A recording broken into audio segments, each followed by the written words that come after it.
Go ahead. Is it? Oh, nice.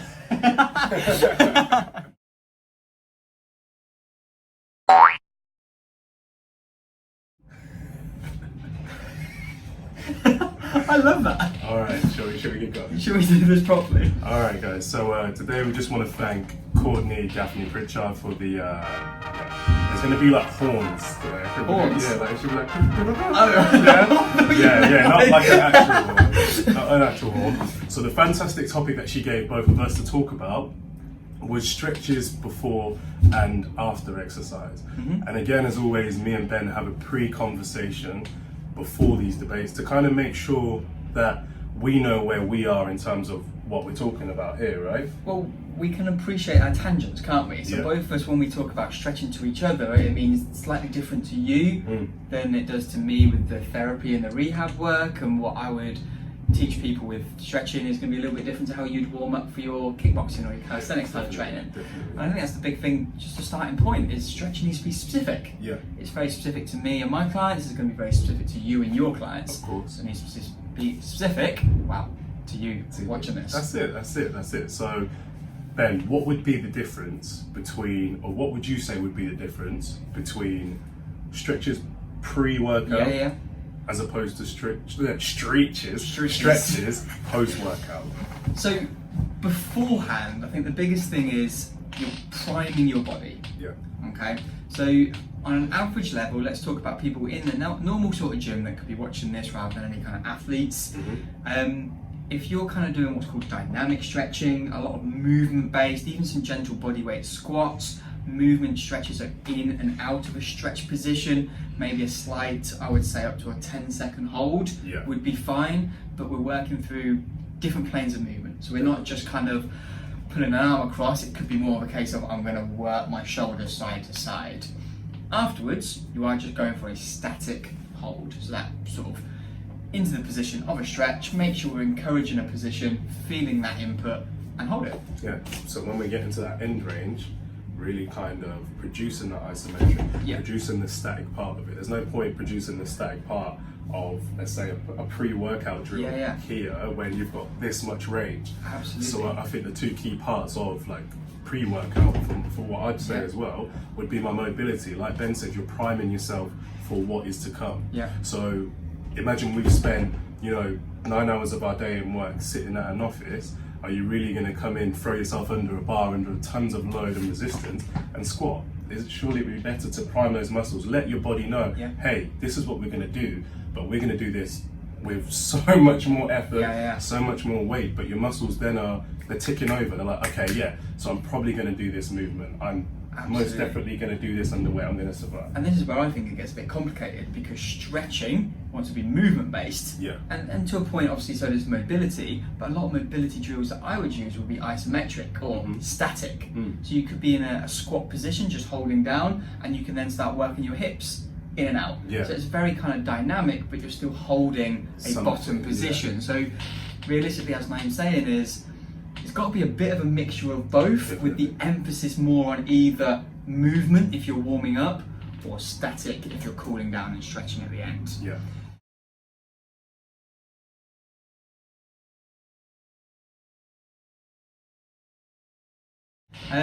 Just quickly here then, so can we stretch if we're not about to exercise or we haven't just finished exercising? Is there any benefit to that? Well, to be honest with you, I do a lot of that outside of here anyway. So I've always found, and from what I've read, it helps with your recovery a lot. People always say that it helps with, like your blood flow goes to certain parts or like certain muscles which are stressed. So if my shoulders are crazy tight, then maybe I'd spend like an extra day going through it. And I guess people who come and do yoga, they always feel way more refreshed. They always feel, they say it cleanses them. I'm not too sure about using words like that, but you definitely can do stretches outside of your normal workout, and it will probably enhance your capabilities and abilities to go further into that stretch when you do it on a workout day. Well, it's exactly that, isn't it? The more stimulus you're going to put into a joint, and we're using our shoulder a lot because you can see it on the camera, but if you're putting that joint into a position 5-6 days a week, but only perhaps working your shoulders twice, it's going to be better and more improved every single time you're coming to work on your shoulders. Definitely. And also there's a lot, can we quickly nerd out? Can we go deep? If you want to go no, this is where we lose half of our viewers. Oh, I'm sorry guys. Thanks for watching the first 5 minutes. So when we're exercising and stretching, our muscles, if I show you on a bicep, they contract, so they get shorter, and then they extend, so they lengthen.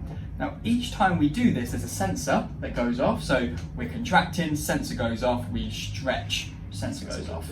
Very, very simply. So when we constantly stretch, that sensor of the stretch constantly gets set off. If we're constantly just contracting and we never ever stretch, we're still only getting one end of the spectrum. The contraction sensor is the only one going off when realistically we do need to open up our chest. That's why a lot of people get their postural pain, their seated pain, their positional pain. No, because you just came up with something good, yeah. So when we're talking about the sensors as well, a lot of the time when people do stretch, they tend to feel like they're stretching their muscle. Yep. When I think we were saying it's more of like that receptor is desensitizing. For sure. That receptor is going, or that, that receptor is going, that's okay to be in that position. Yeah. You know, at first when you go into that, and I think that's why this is what happens as well. At the end of exercises, I tend to get my clients to do the stretches twice. The first time, the receptors may be flying off like, oh my gosh, what's happening? Why are you doing this? The second time, they're like, no, we've been in this position, it's okay. And that's when I encourage a client to try and go further into the stretch. Exactly that. And it's almost just, we've already said, desensitizing that response of your muscles and the sensors within the muscles to not freak out. And it's why gymnasts are as strong, because their contraction sensors are as good as they are, and they've trained really hard in the gym. Definitely. But as much as their flexibility and the mobility drills have been, well and truly practiced, and they can do splits and pull up through the rings. It's nuts. So, that's my dream in life. Is that it? Gymnasts. Yeah. I would say it's one of the biggest sort of physical achievements you can get is the level of flexibility and strength that they hold is incredible. Definitely. I just want to throw something out there as well. I just want to say that a lot of the time when people say like, oh, I feel stiff, that's the issue, that's the problem. I've found that a lot of the time your body creates that stiffness as like a protective mechanism. Yeah. So it's actually, there's something else that's actually the problem that needs to be addressed. It's not, oh, I need to stretch out this muscle because I'm tight. We should be thinking, why is that muscle tight? Why is my body stiffened that specific thing? It could be stability issues, couldn't it? It could be a lot of different things, but... And this is one of my biggest points that I always bring up with any therapy friends, and I don't know if we've spoken about this actually. Probably not, I'm not a therapy friend. Should a muscle, you're a trainer friend. That was a zooming opportunity there. Tight or loose. If we're gonna use these words and define it, and I might even put something up. Tightness, define. I think with everything in the universe, there needs to be balance, because as I've observed, people who are hypermobile, that is actually it's almost synonymous with like instability. So when people go to lift, super heavy weights and they're super flexible, there is a big case that a lot of the time they're not as stable, not as strong as someone who does have maybe like slightly tighter muscles. On the other hand, when we reverse that, if you're too tight, you may be working the wrong muscles. Yeah. If I'm always hunched like this, and this is my normal everyday pose, and I go to do like a back workout, for instance, I may lack the ability to get into this final retraction here. This is where my back muscles are fully firing.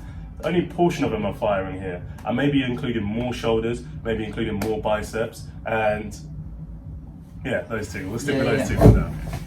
So I think the biggest thing is bringing it back into stretch. If you're going into a hamstring stretch and you're reaching down, lifting your leg up towards your head, and you feel tight, is that muscle always actually tight? Do you see what I mean? And what you're saying is you're going through a stretch twice with your clients, which is really good. That first time you go, oh my God, what is this? Yeah. But a muscle isn't tight and then loose within 30 seconds. Definitely not. It's that sensor that's being stopped, and you could feel like you have tight muscles, but a muscle can't talk to you apart from sending these signals of perhaps tightness. So is it fair to say as well, Ben, say if you did swing your leg up there and you did feel tight, if we did mobilize before and kind of, was working towards that point, because I feel like sometimes we are stiff and we do tighten up because we just haven't experienced that movement.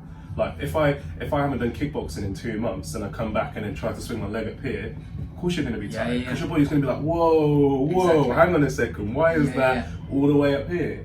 But if I spent a little bit of time maybe swinging it back and forth, gradually trying to get higher and higher, when it goes into kickboxing, I shouldn't feel as tight, and I don't. Shout out to Sensei Mike on that one. He warms us up quite well. And that's so important. So we're going to talk about performance and stretching. Or would you know the effects of what a dynamic stretch would have and a static stretch would have? Would I? Yeah. Where are we talking? So if we're going to do a dynamic stretch, so say before an exercise, and we do a dynamic stretch, what are the positive effects that come out of that? And then if we did a static stretch before exercise, what are the positive results to come out of that? Okay, so I can't go off anything scientific here, I can only go off what I know to be true to myself, is that when I do a lot of mobilization, I feel better mind to muscle connection, because when I'm working through those mobility kind of ranges, I'm activating different muscles to achieve those different positions, and most likely they're the muscles that I'm going to be using within an exercise. Quick example, I tend to do something banded, I wrap it around my knees, and I put my hands up in the air and wave them like a just and